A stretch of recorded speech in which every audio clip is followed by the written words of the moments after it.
How deep is the mud? Paul stepped in it right there, and he went up to his knees. It is pretty muddy down through here, but there's the gardens. And here's where I'm thinking about growing mushrooms. They grow in the woods, and if I go in and hack this stuff down, and I don't know if you can see it, but right straight back there is a stone wall. I can probably zoom in on it. I can try to zoom in on it.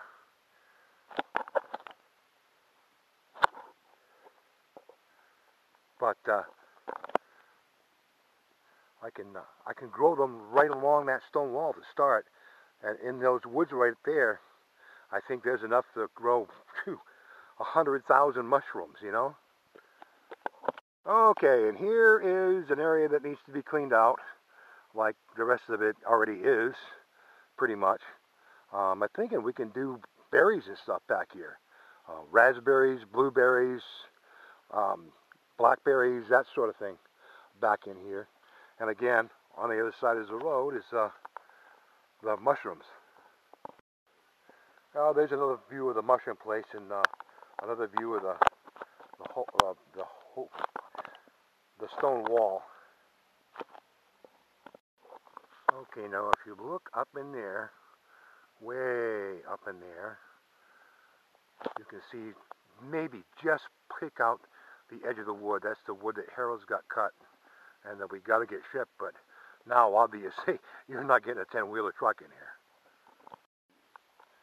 Okay, we'll take a shortcut through here, which is all berry bushes, and there's really not that much here to clean out to get back to the wall, especially from there up to here. But this needs to be cleaned out this year. Yes, now we're in the back of the way back 40, back behind the apple trees and the rocks that came out of the garden and everything else.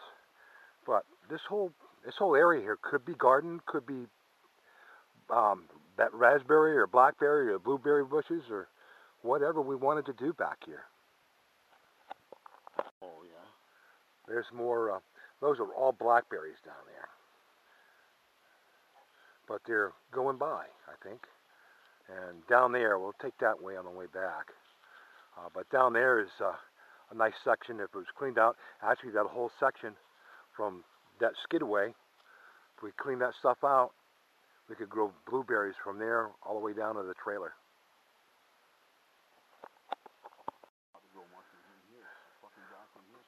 Oh yeah, right up there, right up along the water line. You could really grow some mushrooms. It's cool back here, isn't it? It's like 20 degrees cooler than it is out in the sun. At least 10, yeah, you can feel it. Yeah, you can feel it. Right here, just walking in here. The second we walked into the woods, you could feel it. Now we're thinking that big pine and that big pine right there and those other ones along the wall are what's keeping this place so cool.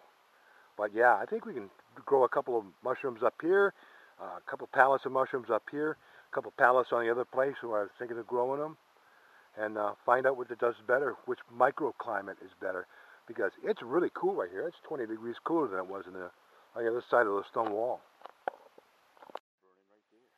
We got a nice skidway started down here. We get down to where with a wheeler, and maybe we can cut some wood up in here to grow the shiitakes on, because this is a nice woods. It's coming along nicely, but you know, this stuff can be thinned out, and anything, like those trees right there. If I were to cut 2 of them off, or even 3 of them off, and leave one, the tree would do a lot better. And down here, yeah, this place is going to be cleaned out because, man, there's some stumps in here, and there's some tops in here. There's just some big stuff. I used to have a wheeler trailer come up through here, but I don't even know where it is now.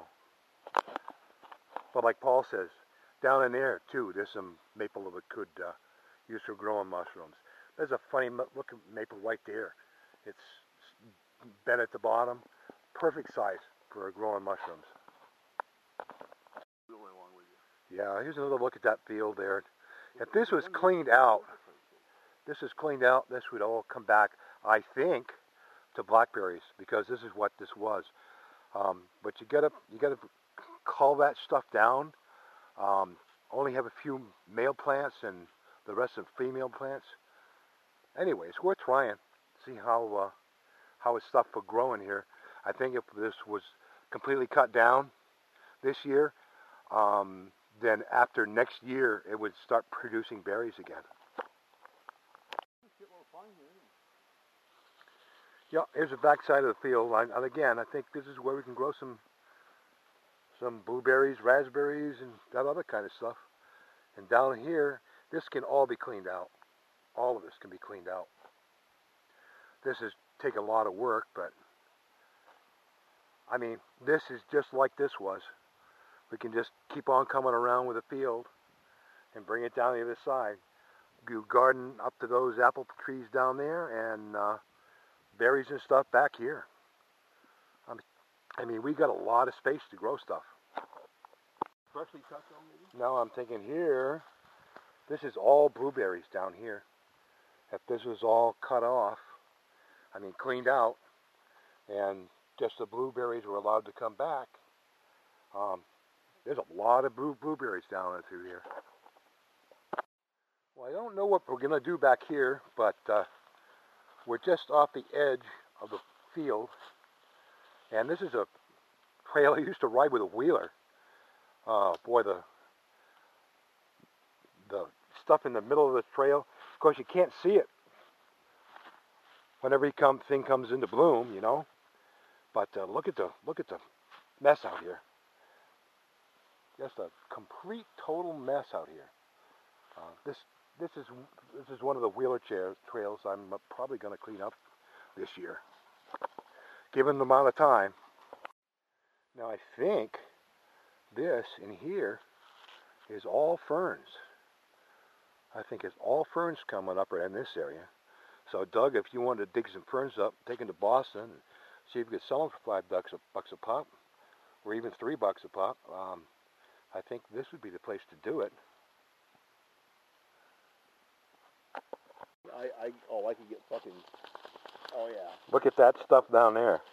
That's fresh deer shit, and that's good sized stuff.